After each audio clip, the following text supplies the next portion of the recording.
कलाधारी आश्रम में सब संत थे, वो जादव ठाकुर थे। संत का हृदय तो राधा रमन बहुत कोमल होता है। एक साधु आपसे बच्चा मांगने के लिए आएगा, उससे मने मत करना, बच्चे दे देना। ये तो ब्रह्म हत्या, बाल हत्या, डबल हत्या हो गई। एक बार कामदेव जी से नारद भगवान की भेंट हो गई। भगवान ने ऐसे अपनी कलाई हिलाई और हिला मारा तो गांव का नाम पड़ गया करहैला। 1, 2, 3, come on!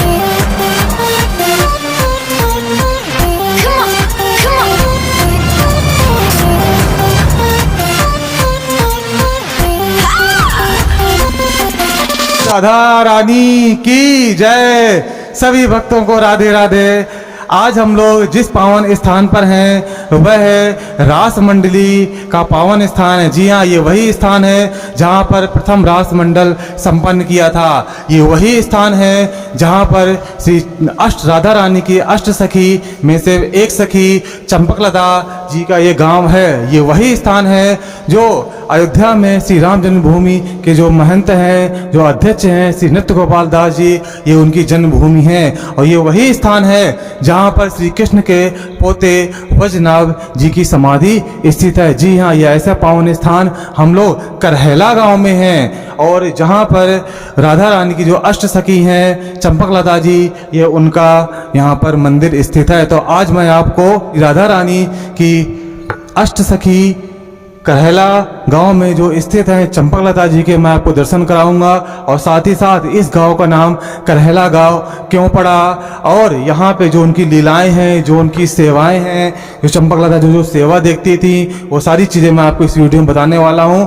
और ये आप लोग जो देख रहे होंगे ये वही स्थान है जहाँ पर ये प्रथम रास संपन्न हुआ है। कहते हैं कि वृंदावन से पहला जो रास हुआ था वो इसी क्षेत्र, इसी जगह पर संपन्न हुआ था। और आज भी जो भी रास मंडलियां हैं वो पहले यहाँ पर आती हैं, रास करती हैं, उसके बाद ही फिर अन्य जगह पर अपना रास संपन्न करते हैं। और इस वीडियो में आपको ये भी बताऊंगा कि इसका नाम करहैला गांव क्यों पड़ा। बहुत सी चीज़ें आपको इस वीडियो में मिलने वाली, तो आप लोग वीडियो के अंत तक बने रहे। जो लोग पहली बार है वो चैनल को सब्सक्राइब कर लें, वीडियो को लाइक करें और ज़्यादा से ज़्यादा इस वीडियो को शेयर भी करें। और अपने जो भी कमेंट हैं उसको भी आप लोग जरूर कमेंट बॉक्स में लिख करके भेजें। और आप लोग देख रहे होंगे ये इतना बड़ा पावन स्थान है। ये मंदिर के अंदर ये प्रांगण है और मंदिर के बगल में ही आप लोग देख रहे होंगे ये जो देख रहे हैं, ये आप देख रहे होंगे ये पावन स्थान। इतने बड़े छत्र के नीचे ये जो स्थान है, यहीं पे ही श्री चंपकलता जी विराजमान है।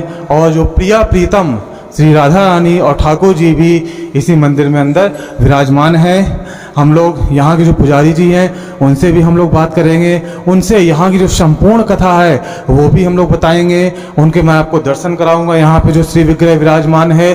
और इस स्थान के आसपास जो भी प्रमुख स्थान है उनके बारे में मैं आपको जानकारी दूंगा। और आप लोग देख रहे होंगे ये जो विशाल गेट है, इसी के अंदर भव्य प्रतिमा विराजमान है। और ये जो आप लोग देख रहे होंगे ये वही प्रिया प्रीतम का क्रीड़ा क्षेत्र है, राज क्षेत्र है, जहाँ पर वो अपनी लीलाएं संपन्न करती हैं। और उनके चारों ओर जो सखियाँ हैं उनकी जो भी सेवाएं दी जाती हैं वो यहाँ पर संपन्न करती हैं। बहुत ही पावन और सुंदर स्थान है ये।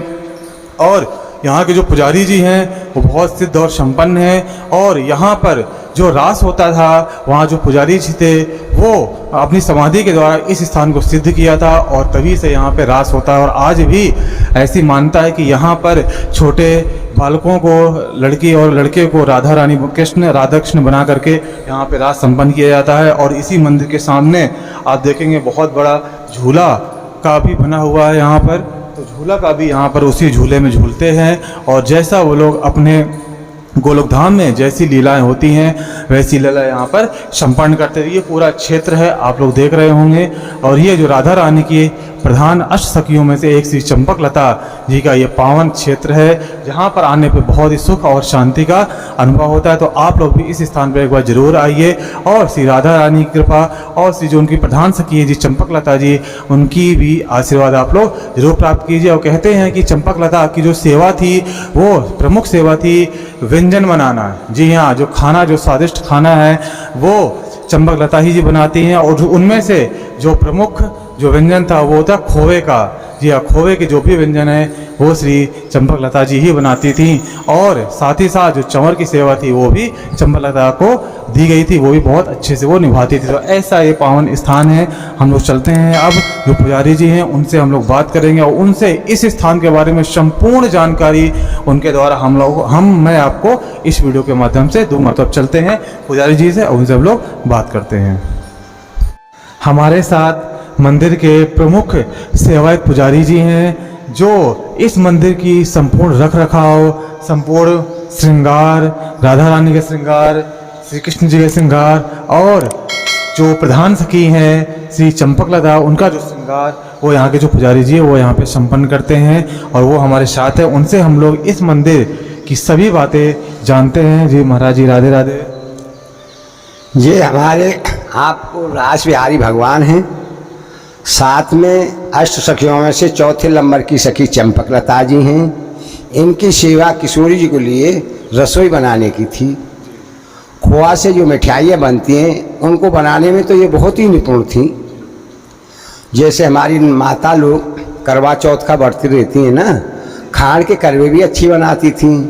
राधा जी के खेलने के लिए मिट्टी के खेल खिलौना भी बनाती थी, और किशोरी जी कुछ चवल भिड़ाती थी। ये तो रही इनकी सेवा। जो आपको तस्वीर में बाबा दिख रहे हैं ना, इनका घर का नाम है उद्धव। ये राजस्थान के रहने वाले थे, जिला भीमटोड़ा, गांव का नाम है दूबरदू। इनका ब्राह्मण कुल का शरीर है। इनके पिताजी का नाम था बौदेव जी। बौदेव जी की सगाई हो गई, शादी नहीं हुई, बाबा बन गए। बौदेव जी के पिताजी ने लड़की वालों पर खबर की, भाई हमारा लड़का तो बाबा बन गया है, अपनी लड़की का रिश्ता कहीं अंधा कर दो। 1 साल के बाद में लौट के साधुओं के साथ अपने गांव में आए थे, तब तक उस लड़की का कहीं रिश्ता नहीं हुआ था।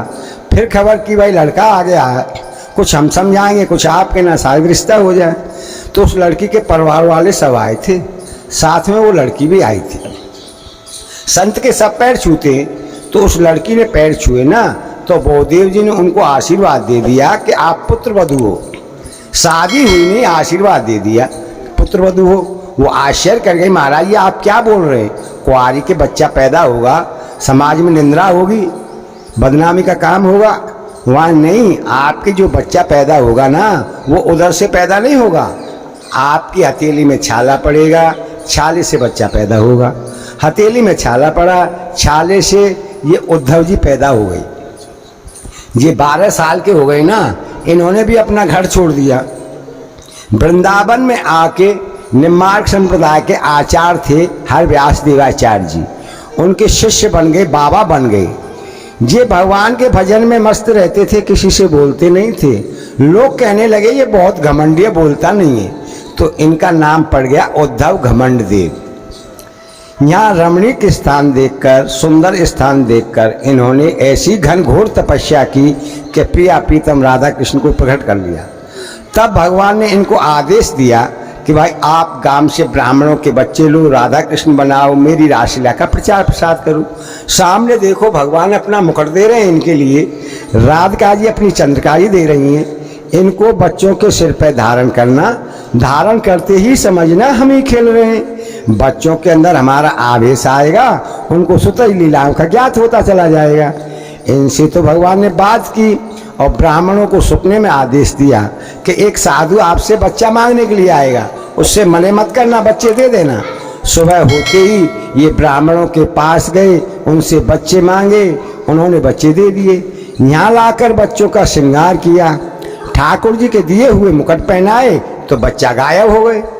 ये बाबा घबरा गए, बताओ ब्रजवासी ब्राह्मणों को बच्चे कहाँ से वापस करूँगा, कैसे ठाकुर जी की लीलाओं का प्रचार प्रसार होगा।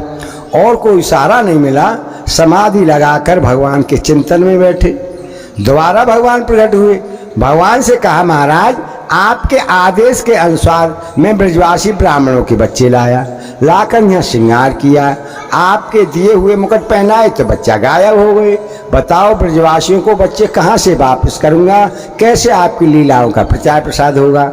जो बच्चे गायब हो गए थे ना, देखो सामने भगवान ने वो बच्चे प्रकट किए। फिर यहाँ पर रास हुआ, जिस पे आप लोग खड़े हैं ना, ये ठाकुर जी का प्रथम रासलीला मंडल है। वृंदावन में निधवन में डेली लीलाएं होती हैं, पर रास की प्रागट स्थली इसी जगह से है जिस पर आप लोग खड़े हैं। रास हुआ, फिर ठाकुर जी की आज्ञा हुई, प्रचार प्रसाद का काम यहाँ के ब्राह्मणों को सौंपो, जगह जगह जाके प्रांतों में प्रचार करेंगे। तो ब्राह्मण मंडली बनाकर MP दतिया डिस्ट्रिक्ट में ले गए थे। दतिया वाले राजा बोले, जैसे कृष्ण भगवान ने काली नाग जमुना के अंदर से नाथा ना, उसी प्रकार हमको नागनाथ के दिखाओ, नहीं हम आपको जेल में बंद कर देंगे, आप ढोंग फैलाते डोलते हो।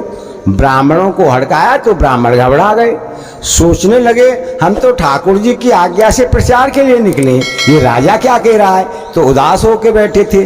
पहले रास में छोटे छोटे बच्चे ठाकुर जी बनाते थे। वो बच्चे बोले, आप क्यों उदास हैं?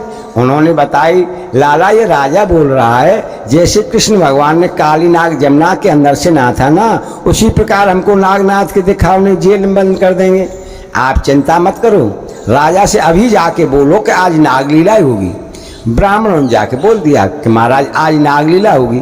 तो राजा ने सपेरे बुला के अपने तालाब में बहुत बड़ा सर्प छुड़वाया, रासलीला हुई। रास ब्याही भगवान ने खेलते खेलते उस तालाब में गेंद गिर दी। श्रीदामा सखा की गेंद थी, उन्होंने अपनी गेंद मांगी, उनसे छुड़ा के तालाब में कूद गए। तो 3 घंटा तक नहीं निकले। देखने वाली जनता भी रोने लगी, राजा भी रोने लगा, पश्चाताप करने लगा, अरे हट करके मैंने बड़ी गलती की, ये तो ब्रह्म हत्या, बाल हत्या, डबल हत्या हो गई। 3 घंटा के बाद में जैसे जमुना जी के अंदर से काली नाग को नाथ कर भगवान काली नाग के ऊपर जमुना जी से बाहर निकले थे ना, उसी प्रकार रास बिहारी भगवान उस सर्प को नाथ कर उसके ऊपर तालाब के पानी से बाहर निकले। तो राजा ने खुश होके अपने जैसे महल बन रहे थे यहाँ पे महल बनवाए और रास बिहारी भगवान के लिए 5.25 किलो का सोने का मुकुट बनवा के भेंट में दिया। वो मुकुट अब भी है, मथुरा लॉकर में जमा है। उतरत भादों लगत क्वार की पूर्णिमा आती है जिससे पितरपक्ष चालू हो सकते हैं। जैसे 13 की होती है बरसाने के अंदर मटकी फूल लीला, 14 की होती है सुनहरा की कदम खंडी की लीला, पूर्णमासी की लीला लास्ट की यहीं की होती है। ये बरसाने की लीलाओं से ही जुड़ी हुई है। इस गांव का नाम है करहैला। संस्कृत में कर माने हाथ से बोलते हैं। एक बार कामदेव जी से नारद भगवान की भेंट हो गई। कामदेव जी नारद भगवान से बोलने लगे, आप मेरे से युद्ध कीजिए, नहीं कोई उपाय बताइए, मेरी भुजाओं में खुजार चल रही है। नारद भगवान बोले, श्रीमन नारायण नारायण, मेरे में इतनी सामर्थ्य नहीं है मैं आपसे युद्ध कर सकूं। हाँ, आपको उपाय जरूर बता सकता हूँ। आप वृंदावन धाम जाइए, वहाँ कृष्ण भगवान मिलेंगे, वो आपसे युद्ध कर सकते हैं। तो कामदेव जी वृंदावन में आए, भगवान के लिए दंडोत प्रणाम कुछ नहीं की, सीधे बोलने लगे, मैं आपसे युद्ध करने के लिए आया हूँ। भगवान मुस्कुराते हुए बोले, भाई कामदेव, युद्ध होते हैं 2 प्रकार के, एक होता है किले का, एक होता है मैदान का, आप कौन सा युद्ध करना चाहते हैं? तो कामदेव जी चक्कर में पड़ गए, किले का कैसा होता है, मैदान का कैसा होता है, आप मेरे को समझाइए।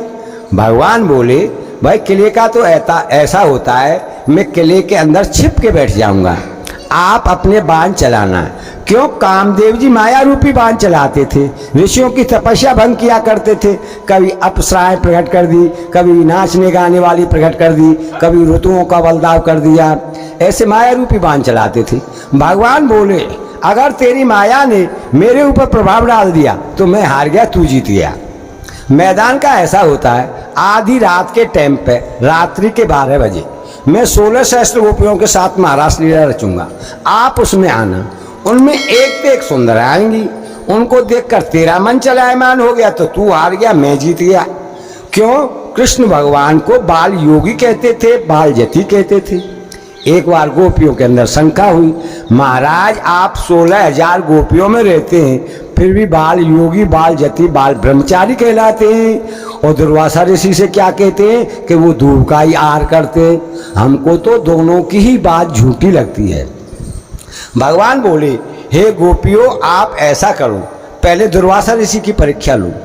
जो दुर्वासा ऋषि का स्थान है ना, जमुना जी से वृंदावन में पल्ली पार है। जमुना जी चल रही थी बहुत जोर से, आप जाओ जमुना के किनारे खड़े होके कहना, हे जमुना माँ, अगर दुर्वासा ऋषि सच्चे दो आहारी हैं तो हमको रास्ता दे दो। गोपियाँ गईं, गोपियों ने ऐसे बोला तो जमुना माँ ने तुरंत ही रास्ता दे दिया। फिर ऐसी के ऐसी चढ़ गई, तेजी से बहने लगी, गहरा पानी हो गया। उधर दुर्वासा ऋषि के दर्शन कर लिए। अब दुर्वासा ऋषि से बोलने लगी, महाराज हम इधर से निकल के कैसे जाएं? दुर्वासा ऋषि बोले, पहले कैसे आई थी?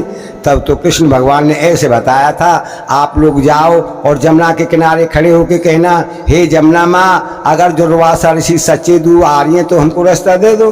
तो हमने ऐसे बोला तो जमुना माँ ने रास्ता दे दिया। दुर्वासा ऋषि बोले, अब ऐसे कहना, हे जमुना माँ, अगर कृष्ण सच्चा बाल योगी है, बाल जति है, तो हमको रास्ता दे दो। फिर गोपियों ने ऐसे बोला तो जमुना माँ ने फिर रास्ता दे दिया। तो दोनों की परीक्षा हो गई, कृष्ण भगवान की भी हो गई, दुर्वासा ऋषि की हो गई। उधर कामदेव ने युद्ध तय किया था मैदान का। तो भगवान वृंदावन से इस करहला गांव में आए थे। ये करहला गांव है ना, ये उपवनों में समार है, इससे वार्तावन भी कहते हैं। सही बरसाने के सामने गांव है। राधा जी को बुलाने के लिए भगवान ने ऐसे अपनी कलाई हिलाई और हिला मारा तो गांव का नाम पड़ गया करहला। तो किशोरी जी इधर आई, उनसे बोलने लगे, हे किशोरी जी, आपकी कृपा से मैंने गिर गोवर्धन पर्वत को उठाया था। कुछ माखन का बल बढ़ा, कुछ गोपन करी सहाय, और राधे जी की कृपा ते गिर गोवर्धन ने उठाए। अब मेरे को कामदेव से युद्ध करना है, आप ऐसी कृपा कीजिए जिससे मैं उस पर विजय पा सकूं। राधा रानी मुस्कुराती हुई बोली, हे प्यारे श्याम सुंदर, आप कोटान कोट कामदेव के मद को चूर्ण करने वाले हैं, फिर भी मैं अपनी रूप माधुरी आपके अंदर प्रवेश करती हूँ। आपके रूप को ही देखकर कामदेव मूर्छित हो जाएगा। महाराज लीला हुई, कामदेव जी आए, भगवान के रूप को ही देखकर वो मूर्छित हो गए।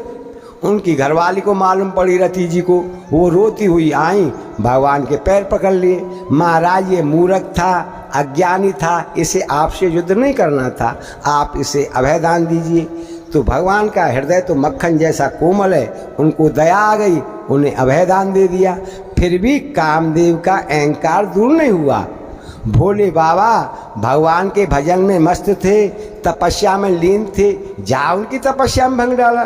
तो भोले बाबा को गुस्सा आई, अपना तीसरा नेत्र खोलकर उसे भस्मी कर डाला। महाराज जी, आज भी यहाँ पे जो छोटे बच्चे हैं वो यहाँ पे राधा कृष्ण बनते हैं और रासलीला होती है आज भी? रासलीला होती है, ये उसके बाद में होती है, मटकी फोड़ लीला होती है ना बरसाने में, उसके बाद में 14 को पूर्णिमा को लीला यहाँ पे होती है, फिर आधे अगेन होती है, और जो भक्त लोग कराते हैं बीच में भी हो जाती है, आते हैं मान भाव रासलीला कराते हैं तो होती है रासलीला। इस स्थान पर रासलीला का बहुत महत्व है, क्योंकि प्रथम रास मंडल स्थली है। देखो, ये घमंड देवाचार्य जी की तपस्या है, तपस्या करके भगवान राधा कृष्ण को प्रकट किया था। तब भगवान ने इनको आदेश दिया था, भाई मेरी रासलीला का प्रचार प्रसार करो, इसलिए इसका महत्व है। अब भी हमारे रास वाले रास करने के लिए बाहर जाते हैं तो पहले श्री गणेश आए यहीं से मनाते हैं जब बाहर निकलते हैं। हाँ, ऐसा पावन स्थान है जहाँ पे रास का बहुत ही महत्व है, और जो भी रास मंडली है पूरे ब्रज क्षेत्र की, वो पहले यहाँ पे आती हैं, यहीं शुरुआत करती हैं, फिर इसके बाद अन्य जगहों पर जाकर के वहाँ पे रास संपन्न करते हैं। अच्छा महाराज जी, यहाँ पे और कौन कौन से जो स्थान है जो हम लोग देख सकते हैं? देखो, कृष्ण भगवान के जो पोते थे ना वज्रनाभ, उनकी समाधि है।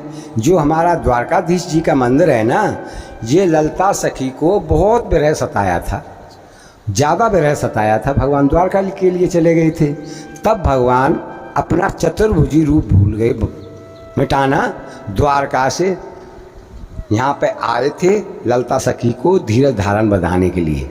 इसलिए सामने है ना वो द्वारकाधीश का मंदिर है। जो हमारे महंत अयोध्या के नृत्य गोपाल दास जी हैं, वो राम जन्मभूमि के अध्यक्ष हैं, उनकी जन्म स्थली है यहाँ पे, और उनके शिष्यों ने यहाँ पे मंदिर बनवाया है। और पास में मड़ोई गांव है, बल्लभाचार्य जी की बैठक है, हाँ उसमें चिन्ह है बल्लभाचार्य जी के। ये बहुत ही पावन स्थान है। इस जैसे गांव का नाम ही करैला है। गांव का नाम करैला क्यों पड़ा, महाराज जी ने बहुत अच्छे से बताया। और यहाँ पे बहुत से पावन स्थान है जो दर्शन करने के योग्य हैं। आप लोग भी इस पावन स्थान पर आइए और चंपकलता सखी के दर्शन करते हुए यहाँ पे जो सामने विराजमान हैं द्वारकाधीश जी, उनके दर्शन कीजिए। जो श्री कृष्ण के जो पोते हैं वैजनाथ जी, उनके दर्शन कीजिए। और भी पावन स्थान है तो यहाँ पे आप लोग आकर के दर्शन कर सकते हैं। और ये जो स्थान है, आप कमई गांव है, कमई गांव से 3 किलोमीटर की दूरी पर यह गांव करैला गांव है। यहाँ पे आप लोग आ सकते हैं इस पावन स्थान पर और श्री चंपकलता जी का आशीर्वाद प्राप्त कर सकते हैं, जो प्रेम की मूर्ति हैं, जो दया की मूर्ति हैं। बोलो श्री राधा रानी की जय, चंपकलता की जय, जय जय श्री राधे श्याम। महाराज जी, इस स्थान के बारे में हमारे भक्तों को थोड़ा विस्तार से बताइए कि इस स्थान का क्या निर्माण हुआ, क्या यहाँ की कहानी है, कैसे कैसे निर्माण हुआ। मैं आप लोगों को बताता हूँ सारी बात। ये 70 साल पुरानी बात है। ठाकुर जी का रासमंडल था, जीर्ण था। वृंदावन से ब्रज परिक्रमा के लिए काठिया बाबा की यात्रा चलती है। आदि भादव सप्तमी को यहाँ आती है। उस परिक्रमा में कलाधारी आश्रम के महंत जी परिक्रमा कर रहे थे। ठाकुर जी का रासमंडल था, इस पर घास खड़ी थी। उन्होंने साफ करके अपना आसन लगा लिया। तो रात्रि में जब सो गए तब भगवान ने उनको आदेश दिया कि मेरे इस रासमंडल का जीर्णोद्धार कराओ।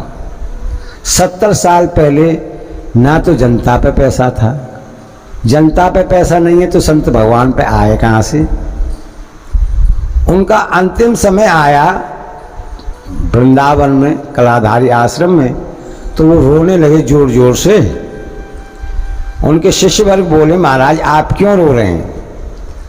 तब उन्होंने अपने शिष्यों से ये बात बताई, भाई मैं 84 कोस की परिक्रमा में करैला गांव गया था। वहाँ ठाकुर जी का रासमंडल है, उस पर घास खड़ी थी। मैंने साफ करके अपना आसन लगा लिया। रात्रि में जब सो गया तो भगवान ने मेरे को सपने में आदेश दिया इसका जीर्णोद्धार कराओ। मेरा अंतिम समय आ गया, रास विहारी भगवान की सेवा हुई नहीं, इसलिए मैं रो रहा हूँ। उनके शिष्य बोले, महाराज आप ठाकुर जी का नाम लो, आप अपना शरीर पूरा करो, सारे काम हो जाएंगे। उन्होंने अपना शरीर छोड़ दिया। उनके शिष्यों ने उनका क्रियाक्रम करके तब वृंदावन की संत समाज इकट्ठी की, सब रासमंडली वाले इकट्ठे किए, गुरु जी का सपना सुनाया। सब लोगों ने यही प्रस्ताव किया कि भाई रासमंडल बनना चाहिए करैला गांव में। उस समय पर 1 रुपये का चंदा किया था। उस समय 2 से 250 रुपये इकट्ठे हुए थे। कलाधारी आश्रम में सब संत थे, वो जादव ठाकुर थे। ये जादव ठाकुरों का गांव है। उनके शिष्य बोले, महंत जी बोले, अगर मैं अपने शिष्यों को भेजूंगा तो ये सारे पैसे को अपने रिश्तेदारों को खिला देंगे, रासमंडल नहीं बनेगा। तो रमन रेती पे वन विहार आश्रम है, उस सब टाइम पे महंत जी थे गरवीली शरण। गरवीली शरण जी और जो जिन्होंने अपना शरीर छोड़ा था वो आपस में मित्र थे। बरसाने के 8 दिना की लीलाएं होती हैं तो वृंदावन से वो लोग आते थे और राधा कृष्ण को जैसे रास लीला होती है ना, अपने कंधे पे बैठा के, जैसे यहाँ हो रही है फिर वहाँ होनी है, तो अपने कंधे पे बैठा के जुगल जोड़ी सरकार को ले जाते थे। तो उनके शिष्यों ने उनसे बोला गरवीली शरण जी से, महाराज अपने स्थान से अपना कोई शिष्य ऐसा निकाल के दो, इसमें से पैसा तो खबे नहीं और रासमंडल बन जाए। तो गरवीली शरण जी ने राधा रमन नाम के महात्मा निकाल के दिए थे। कलाधारी आश्रम वाले ने उनको बहुत उदाहरण दिए, भाई आप पैसा लेके जा तो रहे करैला गांव में, पर किसी को चेला चिली मत बनाना। एक संत ने किसी को चेला बना लिया था, उसको फालिस मार गई। उनकी घरवाली ने कहा था, महाराज आपको इस गांव वाले बहुत मानते हैं, आपके चेला को फालिस मार गई है, इलाज के लिए हमको 3000 रुपया किसी से ला के दे दो। जब ये सही हो जाएंगे कमा के हम आपका ब्याज रुपया वापस कर देंगे। तो संत का हृदय तो राधा रमन बहुत कोमल होता है, उनको दया आ गई, किसी से ला के उनको 3000 रुपया दे दिया। फिर वो सही हो गए। तब उसने तगादा किया संत भगवान ने, भाई उस बोरे का हिसाब करना है, आप हमारे पैसा वापस करो। मान कैसे पैसा? मैंने आपको दिए थे। अरे बाबा उस पैसे का नाम मत लेना, नहीं मैं आपको पे ऐसा आरोप लगाऊंगा आप यहाँ से भाग जाओगे। मान क्यों? भाई मैंने तो तेरे इलाज के लिए दिए थे। अरे बाबा कह तो बहू के संग आनंद ले ले, कह पैसा ले ले। अरे साले क्या बकता है, वो तो मेरी धर्म की बेटी लगती है, मैं सब काम को इकट्ठा कर ले, समाज इकट्ठी कर ले, मैं ऐसे कहूँगा। क्योंकि उसको पैसा देने नहीं थे तो महात्मा पे आरोप लगा रहे थे। इसलिए राधा रमन तुम पैसा लेके जा रहे, किसी को चेला चेली मत बनाना। तो इधर गांव में आए थे, सब गांव वाले इकट्ठे किए थे, उन्होंने प्रस्ताव रखा भाई ये रास मंडल बनेगा। तो गांव वालों के लिए बहुत खुशी थी। किसी ने 1 ठेली पत्थर दान किया, किसी ने 2 ठेली पत्थर दान किया। वो महात्मा सुबह 8 बजे आते थे, शाम को 5 बजे चले जाते थे, ना यहाँ खाते थे ना सोते थे, मजदूरों की तरह सेवा की उन्होंने 50 साल गांव में ही माधुकरी मांग के खाना, गांव में ही सोना। एक के यहाँ किसी के यहाँ खाना नहीं खाया और एक के यहाँ किसी के यहाँ सोए नहीं। ये सब लोग आप बाहर के पर जैसे यात्रियों के दान से, गांव वालों के दान से, जो बाबा को इसमें दान दिया था उन्होंने अपनी बीमारी में 1 पैसा नहीं खर्च किया। एक मुरैना साइड की थी, वो आई, उनके शुगर हो गया था, राधा रमन अपना इलाज करा लेना। वो चली गई, हमसे बोलने लगे पुजारी जी इधर आओ। मैं क्या बात है बाबा? ये शरीर तो नासमान है, इसको तो नाश होना है, आप इस पैसे को ठाकुर जी की सेवा में लगा देना। बहुत त्यागी पुरुष थे, वो ना खाते थे ना सोते थे, सारी चीज की व्यवस्था रखते थे। अब भी यहाँ पे कितने भी कर्नाटक आ जाए, कितने भी संत आ जाए, किसी टाइम आ जाए, रात्रि के 12 बजे आ जाए, उसी टाइम सारी चीज की व्यवस्था मिलेगी। सर्दियों के मौसम में हमें हम पे 100 रजाई गद्दा है, 100 आदमियों की व्यवस्था है उनको सुलाने के लिए। हमको किसी के पास जाना नहीं है। किशोरी जी की कृपा से सब भंडार भरपूर है और इसके नाम जमीन जायदाद भी नहीं है। ये केवल राम आश्रय पर स्थान चलता है। आप लोगों के भगवान जिसके अंदर प्रेरणा कर देते हैं वही दान करता है। हाँ, तो सारी चीज की व्यवस्था है यहाँ पे। ऐसे ऐसे रास मंडल बना था भैया। बहुत ही सुंदर और पावन स्थान है, आप लोगों ने दर्शन किए ही होंगे कि जितने भी राधा रानी के अष्ट सखियों में से हम सभी मंदिरों के आपको दर्शन करा चुके हैं। हमारी सारी वीडियो हमारे YouTube चैनल पर पड़ी हुई हैं, लेकिन इस स्थान की जो महत्ता है, जो कितना अच्छा ये स्थान बना हुआ है, ये इसकी अद्भुति है। सभी में से नंबर 1 पे ये स्थान है। आप लोगों ने दर्शन भी किए हैं और देखिए हम जो पावन स्थान पर बैठे हैं वो भी कितने विशाल क्षेत्र पर बना हुआ है। और जैसे ही पुजारी जी ने बताया कि यहाँ पर कोई भी कभी भी कोई भी आ जाए, सबकी व्यवस्था यहाँ पे श्री राधा रानी की कृपा से, किशोरी जी की कृपा से यहाँ पे तुरंत हो जाती है। और आप लोग भी यहाँ पे आएंगे तो आप लोग को भी बहुत आदर सम्मान होगा। आपको खाने पीने की व्यवस्था, रुकने की व्यवस्था, सारी चीज़ें आपको यहाँ पे मिलेंगी। ये हमारे पुजारी जी है, वो यहाँ पर हमेशा यहाँ रहते हैं और ये आपको हमेशा यहाँ मिलेंगे। आपको अच्छे से दर्शन कराएंगे, यहाँ की जो कहानी है वो बताएंगे, तो आपको यहाँ पर आकर के भी बहुत अच्छा लगेगा। क्योंकि ये जो जगह कैसे बनी उसकी पूरी कहानी यहाँ के महाराज जी ने बताई। और अब ये स्थान बहुत अच्छा बन चुका है और आने वाले समय में भी ये बहुत अच्छा बनेगा। क्योंकि जो भी भक्त लोग यहाँ पे आते हैं, जो भी जिनकी जो श्रद्धा होती है वो यहाँ पे दान करते हैं, भक्त किशोर जी के चरणों में अर्पण करते हैं। क्योंकि दान वही सफल है जो भगवान के कार्यों में लगे। हम लोग जो भी पैसा कमाते हैं उसका 10% हमको जरूर भगवान के सेवा में खर्च करना चाहिए। इसी उद्देश्य से आप लोग भी यहाँ पे आइए, जो कुछ भी श्रद्धा बन पड़े आप राम किशोर जी के चरणों में समर्पित कीजिए। और ये जो स्थान है इसमें और भी अच्छे से इसका निर्माण हो सके, ऐसी हम लोग की सभी की कामना है। और महाराज जी के श्री चरणों में बार बार प्रणाम है। आपने हमारे भक्तों को इतनी अच्छी जानकारी दी। और जो भी भक्त लोग यहाँ पे आएंगे, आप लोग यहाँ पर आइए और दर्शन करके अपने जीवन को सफल कीजिए। बोलो श्री चंपक लता की जय, श्री राधा रानी की जय।